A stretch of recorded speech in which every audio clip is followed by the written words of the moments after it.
जय सनातन धर्म की आप सभी का स्वागत है इस कार्यक्रम के अंदर। जो यूरोप से जुड़े हैं और भी हमारे देश के विभिन्न कोनों से जुड़े हैं, कमल टावरी जी का आपका भी हार्दिक अभिनंदन है। चमोली जी आपका भी हार्दिक अभिनंदन है। और लाडेसर आश्रम से दादी जी जुड़ी हैं, आपका भी हार्दिक अभिनंदन है। कार्यक्रम की शुरुआत करूं उससे पहले एक बात जरूर कहना चाहता हूं। ये प्रयास जो हम सब कर रहे हैं, निस्संदेह ये निस्वार्थ प्रयास है और बहुत बड़ा प्रयास है।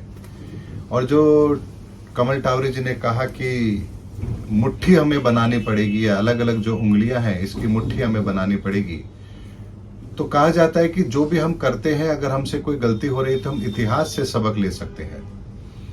तो सनातन विचारधारा को कहाँ डैमेज मिल सकता है, कहाँ उस चीज में एक व्यवधान आ सकता है, उस चीज को समझना सबसे पहले जरूरी है। सनातन विचारधारा स्टैब्लिश कैसे होगी, इस बात को समझना सबसे पहले जरूरी है। विचारधारा, विचार और विचारधारा यानी आपका एक विचार है, एक मत है, और धारा यानी उसका प्रवाह। जब उस विचार का प्रवाह होता है तो वो विचारधारा कहलाती है, और उसकी स्वीकृति ये उसकी सक्सेस होती है। मैं अगर आपसे बात करूं कि कल भी मैंने एक मीटिंग में बात कही थी कि गांधी जी महान है, ये बात कैसे सिद्ध होती है, या गांधी जी महान थे, ये बात कैसे सिद्ध होती है। क्या गांधी जी के विचार वो महान थे, या गांधी जी के विचार से जो विचारधारा बनी वो महान थी। क्या गांधी जी की विचारधारा ने उन्हें महान बनाया, इस बात की गंभीरता को हम समझते हैं। तो जहां आपका विचार है और आपकी विचारधारा है, महत्वपूर्ण ये नहीं है कि आपका विचार श्रेष्ठ है या नहीं है, या महत्वपूर्ण ये भी नहीं है कि आपकी विचारधारा यानी आपके विचारों का प्रभाव होगा या नहीं होगा। ये दोनों हो सकते हैं, अच्छे भी हो सकते हैं, बुरे भी हो सकते हैं। मैक्सिमम लोग जब किसी विचारधारा को स्वीकार करते हैं, तब यहां पर विचारधारा दुनिया के बीच में जाती है और वो उसके कार्य को सिद्ध करती है, या उस कार्य की सफलता को सिद्ध करती है। तो वर्तमान के अंदर जो भी समस्या होती है, उस पर जो विचार होता है और जो विचार विचारधारा में परिवर्तित होता है, और जो ज्यादातर लोगों की उसकी स्वीकृति होती है, ये विचारधारा को अपनाना ही किसी कार्य की सफलता का एक तरह से सूचक होता है। लेकिन जरूरी नहीं है कि विचारधारा जिसे दुनिया ने अपनाया है वो सही हो। एक समय विशेष के बाद में वो विचारधारा भी हमें खंडित होती हुई नजर आती है। तो गांधी जी के विचार और उनके विचारों के प्रभाव और उसको जो भारत की जनता ने स्वीकृति दी, इस बात ने गांधी जी को महान बनाया। लेकिन एक दूसरा रूप भी हम विचारधारा का लेते हैं कि नाजी था, यानी कि हिटलर था, उसकी भी अपनी एक विचारधारा थी, उसको भी बहुत लोगों ने स्वीकार किया। रावण की भी एक विचारधारा थी, पूरी लंका उसके विचारधारा को फॉलो करती थी। तो दूसरी तरफ महात्मा बुद्ध थे, तो उनकी भी अपनी एक विचारधारा थी। तो समाज के अंदर विचारधारा का आना, उसको फॉलो करना, उस विचारधारा का एस्टेब्लिश होना कोई नई बात नहीं है। अब इस बात को हम लेकर आते हैं भगवान श्री राम के जीवन पर। भगवान राम का जीवन वो भी तो एक विचार था, उसकी भी एक विचारधारा थी, उस विचारधारा को भी दुनिया ने स्वीकार किया। लेकिन भगवान श्री कृष्ण यहां कहते हैं, इससे पहले एक बात और मैं यहां पर क्लियर करना चाहता हूं। भगवान राम की विचारधारा, लेकिन भगवान राम की विचारधारा को उस समय पर अयोध्या के लोगों ने ही स्वीकार नहीं किया। यहां भगवान राम को भी वन में जाना पड़ा। वन में गए, उसके पीछे की कहानी अलग है, वो एक अलग विषय हम जानते हैं। माता कैकेयी ने 2 वरदान मांगे और भगवान राम को वन में जाना पड़ा। लेकिन उनकी विचारधारा क्या कहती थी भगवान राम की, कि रघुकुल रीत सदा चली आई, प्राण जाए पर वचन न जाए। मेरे पिता के कुल की रीत कलंकित ना हो, इसके लिए अगर मुझे वन में भी जाना है तो मैं जाऊंगा। लेकिन वन में जाने के बाद जब वो पुनः लौट करके आते हैं, तो यहां पर क्या अयोध्या की विचारधारा बदल गई थी। जो बीज कैकेयी ने बोया था 14 वर्षों के वनवास के बाद, क्या वो बीज खत्म हो गया था? यहां वो बीज एक वृक्ष का रूप ले चुका था। और धोबी अब क्या कहता है कि मैं ऐसी स्त्री को कैसे स्वीकार कर लूं, मैं राम नहीं हूं। तो यहां पर वो विचारधारा, उस विचारधारा को जब भगवान राम ने सुना, तो भगवान राम ने फिर प्रयास किया इस विचारधारा को समाप्त करने का। भगवान राम ने अभी तक अयोध्या के अंदर राज्य नहीं संभाला है, वो पहुंच गए हैं, व्यवस्थाएं हो रही हैं, लेकिन यहां पर फिर धोबी का एक प्रकरण आता है और भगवान को यहां पर स्वयं के जीवन के अंदर एक बहुत बड़ा त्याग करना पड़ता है। माता सीता को छोड़ना पड़ता है, उनका त्याग करना पड़ता है। माता सीता का त्याग कर दिया। भगवान राम ने फिर सोचा कि शायद मेरी ये विचारधारा इस दुनिया के अंदर एक परिवर्तन का काम करेगी, लेकिन इस दुनिया ने फिर उस परिवर्तन को स्वीकार नहीं किया। जब भगवान उस धर्म ध्वजा को स्थापित करना चाहते हैं, अश्वमेध यज्ञ करते हैं। अश्वमेध यज्ञ करने के बाद में फिर जब यज्ञ का घोड़ा छोड़ा जाता है, लवकुश उस घोड़े को पकड़ लेते हैं। सारी घटना हम जानते हैं।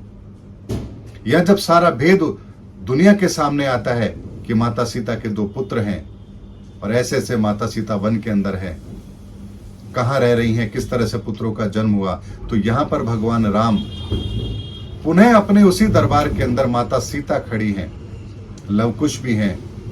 भगवान राम यहां पर फिर अपने जीवन के अंदर एक मौका देते हैं अयोध्या वासियों को कि यहां पर वो अपनी गलती को स्वीकार कर ले।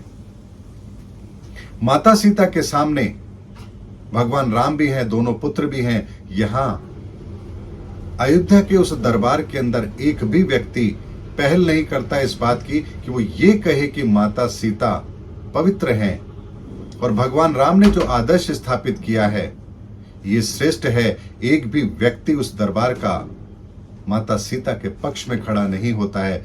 तब जाकर के यहां पर माता सीता धरती में समा जाती है और भगवान राम भी उस अयोध्या का त्याग कर देते हैं। लवकुश दोनों जंगल में चले जाते हैं तपस्या करने के लिए। यानी उस श्रेष्ठ विचारधारा का भी कितना खराब अंत हुआ ये हम अच्छी तरह से जानते हैं, लेकिन हम कभी इस पर गौर नहीं करते। तो विचारधारा का श्रेष्ठ होना और उसका स्थापित हो जाना ये दोनों अलग अलग बातें हैं। बाद में हमने उस भगवान राम की विचारधारा को स्वीकार किया। आज हजारों वर्ष के पश्चात भी हम उनकी विचारधारा को स्वीकार करते हैं, लेकिन वर्तमान के अंदर फिर एक प्रमाण हमारे सामने आता है कि अयोध्या के अंदर ही, जैसा कमल टावरी जी ने भी कहा था कि फैजाबाद उसका नाम है, उसका नाम क्यों नहीं बदला भाई? इलेक्शन कमीशन के उसके वहां के अंदर उस कॉन्स्टिट्यूंसी का जो नाम है फैजाबाद, उसको अयोध्या क्यों नहीं किया गया?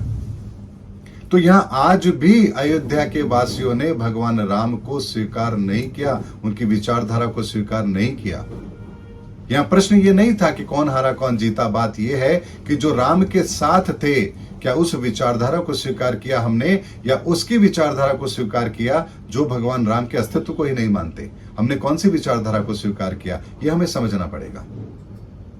उस काल के बाद में भगवान श्री कृष्ण फिर आते हैं इस धरा पर और एक बात कहते हैं, यदा यदा ही धर्मस्य ग्लानिर्भवति भारता अभ्युत्थानम् अधर्मस्य प्रजात्मानं सृजाम्यहम् परित्राणाय साधूना विनाशाय च दुष्कृता धर्म संस्थापनार्थाय संभवामि युगे युगे। अब भगवान श्री कृष्ण यहां पर भेद बता रहे हैं कि जब जब धर्म की हानि होगी मैं पुनः इस धरती पर आऊंगा।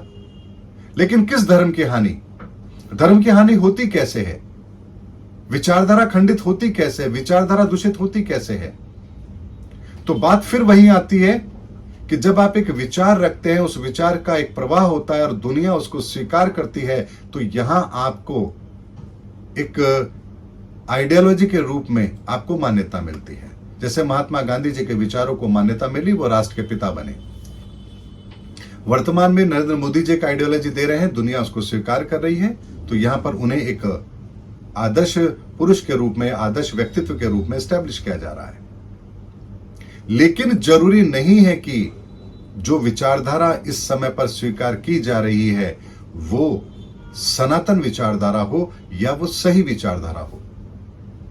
जब कभी भी इस विचारधारा के अंदर धर्म की विचारधारा को मानने वाले लोग कम होते हैं और अधर्म की विचारधारा को मानने वाले लोग अगर ज्यादा हो जाते हैं, तब भगवान श्री कृष्ण कहते हैं कि यदा यदा ही धर्मस्य ग्लानिर्भवति भारता। यानी एक समूह विशेष के किसी विचारधारा को मान लेने का मतलब यह नहीं होता है कि वो विचारधारा श्रेष्ठ है। इस्लाम की विचारधारा को मानने वाले आज कितने लोग इस दुनिया के अंदर हैं? ईसाईयत की विचारधारा को मानने वाले लोग कितने आज इस दुनिया के अंदर है? तो क्या जो जनसंख्या में सबसे ज्यादा जिस विचारधारा को मान रहे हैं, क्या हम उसकी विचारधारा को श्रेष्ठ मान जाएं? उसको मान लें, श्रेष्ठ मान लें उस विचारधारा को? आज सनातन की विचारधारा को मानने वाले लोग इस दुनिया के अंदर कितने हैं? तो क्या अगर मुट्ठी भर लोग सनातन की विचारधारा को मान रहे हैं तो क्या वो विचारधारा श्रेष्ठ नहीं है? जिस विचारधारा को दुनिया आज फॉलो कर रही, क्या वो विचारधारा श्रेष्ठ है? तो यहां पर धर्म की हानि होने का जो प्रमाण हमें शास्त्रों के आधार पर मिलता है वो यही मिलता है कि जरूरी नहीं है कि बहुसंख्यक लोग जिस बात को मान रहे हैं, जिस विचारधारा को फॉलो कर रहे हैं, वो विचारधारा श्रेष्ठ हो। एक मुट्ठी भर, चंद मुट्ठी भर लोग भी जिस विचारधारा को फॉलो कर रहे हैं वो विचारधारा भी श्रेष्ठ हो सकती है। इसीलिए जब धर्म की हानि होती है, अधर्म बढ़ जाता है, तब भगवान को किसी रूप के अंदर आकर के पुनः उसी विचारधारा के प्रवाह को दुनिया के अंदर स्टैब्लिश करना पड़ता है ताकि दुनिया उस विचारधारा को फॉलो करे। और वर्तमान में जितने भी विचारधाराएं इस दुनिया के अंदर चल रही हैं वो सब वो विचारधाराएं हैं जो कहीं ना कहीं खंडित हो चुकी है। ऐसे में चाहे बेशक हम मुट्ठी भर लोग ही क्यों ना हो, चाहे हमें उंगलियों में ही क्यों ना गिना जा सकता हो कि गिने चुने 4-5 लोग ये बात कर रहे हैं, लेकिन फिर भी यकीन मानिए इस सनातन की विचारधारा है, इस विचारधारा का प्रवाह अब उस वेग के साथ होने वाला है जिसे पूरी दुनिया स्वीकार करेगी। इसीलिए यह फर्क नहीं पड़ता कि हम कितने लोग हैं, चंद मुट्ठी भर लोग हैं या गिने चुने 2-5 लोग हैं। बात यह आती है कि जो हमारी विचारधारा है वो क्या है, उस विचारधारा का प्रवाह किस तरह से होने वाला है और उस विचारधारा के प्रवाह को दुनिया स्वीकार करेगी या नहीं करेगी। इसीलिए सनातन जो विचारधारा है, मैंने कहा कलयुग के अंदर जो इस समय पर समय चल रहा है, धरती की सबसे बड़ी लीला इस समय पर होने वाली है और अदृश्य रूप में कल की उस लीला का नेतृत्व कर रहे हैं। तो ये बात मैंने यूं ही नहीं कही है। इस विचारधारा को स्टैब्लिश होना ही होना है, इस विचारधारा के प्रवाह को दुनिया के अंदर स्टैब्लिश होना ही होना है। और ये विचारधारा इस तेजी से दुनिया के सामने आएगी कि जिसका रूप स्वरूप क्या होगा, जिसकी हम आज कल्पना भी नहीं कर सकते। इसीलिए विचारधारा दुनिया के अंदर बहुत तेज गति से काम करेगी अपना, और इस विचारधारा को स्टैब्लिश करने से कोई रोक भी नहीं सकता। और इस सनातन की विचारधारा पूरी दुनिया के अंदर बहुत तेजी से अब काम करेगी। इसीलिए सबसे पहला जो हमने एग्जाम्पल रखा कि विचारधारा में कहां सनातन है, तो बात आती है कि विचारधारा में सनातन वही होगा जहां हमारे विचार पवित्र होंगे। भगवान राम जैसे व्यक्तित्व के विचारों को भी अगर ये धरती स्वीकार करने से मना कर सकती है, धोबी जैसे लोग पैदा हो सकते हैं। भगवान श्री कृष्ण के आह्वान के बाद भी महाभारत के युद्ध के अंदर 2 पक्ष इस मजबूती के साथ खड़े हैं कि महाविनाश हो रहा है, तो वर्तमान के अंदर भी 2 विचारधाराएं जन्म जरूर लेंगी, एक धर्म के पक्ष में होगी, एक अधर्म के पक्ष में होगी। जो सनातन विचारधारा को फॉलो करेंगे वो धर्म के पक्ष में होंगे, जो अधर्म को फॉलो करेंगे वो लोग होंगे जो सनातन की विचारधारा को फॉलो नहीं करेंगे। इसमें यहां पर एक बात जरूर होगी कि करो या मरो, या तो सनातन की विचारधारा को स्वीकार करो या मृत्यु का वर्ण करो, यानी इस प्रकृति के विनाश में अपने आप को विनाश की तरफ लेकर के जाओ। इन दोनों में से एक चीज हमें स्वीकार करनी पड़ेगी। 700 करोड़ लोगों में से कोई भी इससे अछूता रह नहीं सकता। या तो सुधरो या सिधारो, या तो आप सनातन को स्वीकार करके अपने आप को सुधार लो या फिर सिधर जाओ, मृत्यु का वर्ण करो। इन 2 में से एक चीज का चुनाव हमें करना पड़ेगा, इसके अलावा कोई दूसरा विकल्प हमारे पास है ही नहीं। इसलिए सनातन के अलग को हमें पूरी दुनिया के अंदर पहुंचाना है, लोगों को अवेयर करना है कि वास्तव में जब तक हम सनातन के साथ नहीं जुड़ेंगे ये चीज आगे नहीं बढ़ पाएगी। कि दुनिया अब उस रास्ते पर आगे, इस रास्ते पर मैं कह सकता हूं कि उस मुहाने पर पहुंच चुकी है जहां डेड एंड जिसे कहते हैं।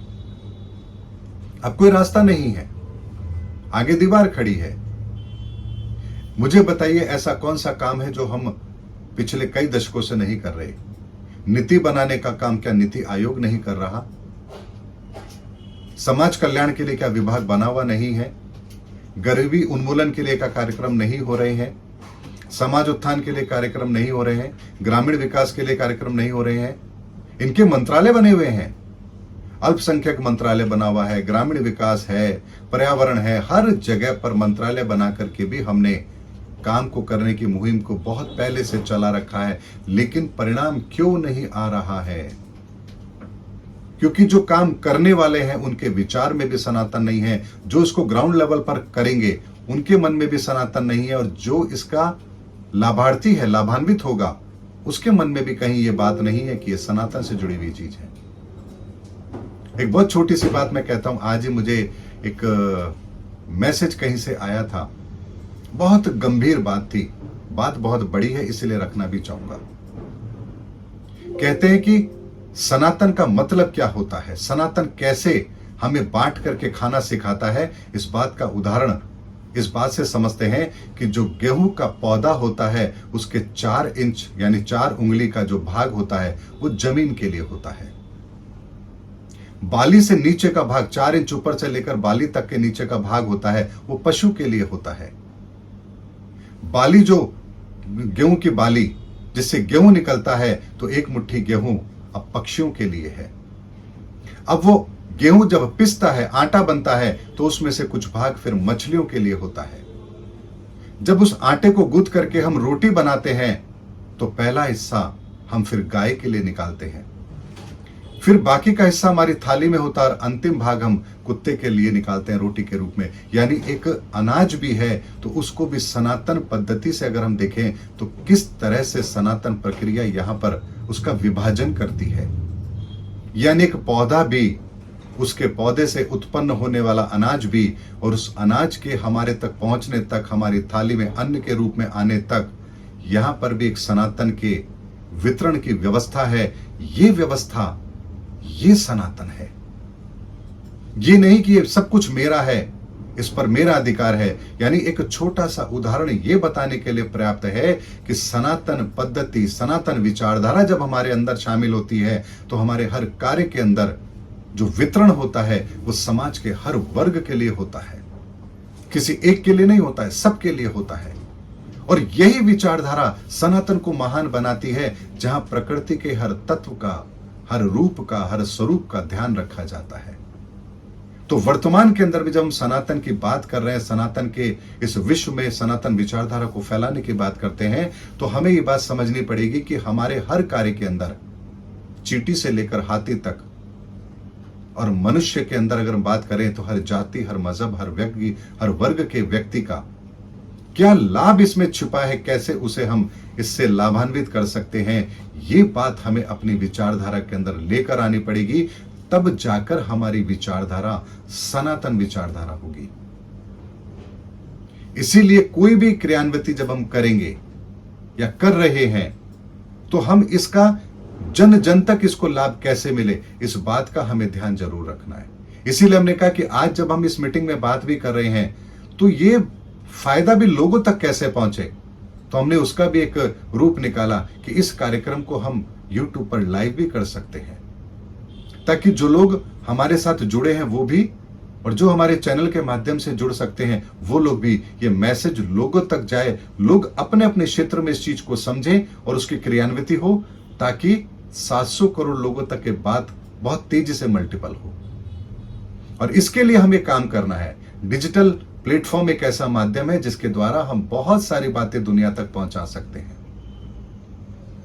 इसीलिए जो प्रयास है, टावरी जी आप भी कर रहे हैं, यूरोप के अंदर बैठे हैं आप, वहां से भी सनातन को फैलाने का प्रयास कर रहे हैं, चमोली जी भी हैं, मैं भी अपने स्तर पर जो कर पा रहा हूं वो करने की कोशिश कर रहा हूं। दिन रात एक ही चिंता होती है, एक ही बात होती है मन में कि कैसे हम इस सनातन की विचारधारा को दुनिया तक पहुंचा दें, ताकि इस वर्तमान के समय के अंदर हम सबको अपनी अपनी समस्या का समाधान मिल जाए। और इसके लिए ज्योतिष में क्या सूत्र हैं, ऐसे सूत्र जो इस समय पर मैं दावे से कह सकता हूं इस धरती पर एक भी एस्ट्रोलॉजर ऐसा नहीं है जिसके पास सनातन के वो ज्योतिष के सूत्र हो। लेकिन ईश्वर की कृपा से अगर वो सूत्र मेरे पास हैं तो उस सूत्र का लाभ इस समाज के अंदर, इस देश के अंदर, इस दुनिया के अंदर लोगों को कैसे मिल जाए, बस मुझे यही कार्य करना है। और इस कार्य के लिए मैं मेरा तन मन धन तीनों समर्पित करने के लिए तैयार हूं। इसीलिए सबसे पहला आज हमारे जो 3 महीने का कार्यक्रम है, जिसमें हम लगातार जुड़ते रहेंगे तो पहली चीज है हमारी विचारधारा में सनातन होना चाहिए। इसीलिए हम अपने किसी भी कार्य को जो निर्धारित कर रहे हैं उसमें समाज के हर वर्ग का कैसे फायदा जुड़ सकता है, ये पहली प्राथमिकता हमें रखनी है और इसी प्राथमिकता को ध्यान में रखते हुए हमें क्रियान्विति करनी है। फिर देखिए, हम मुट्ठी भर लोग भी इस दुनिया के अंदर तहलका मचाने की ताकत रखते हैं। ये दृश्य हम आने वाले बहुत कम समय के अंदर देखेंगे।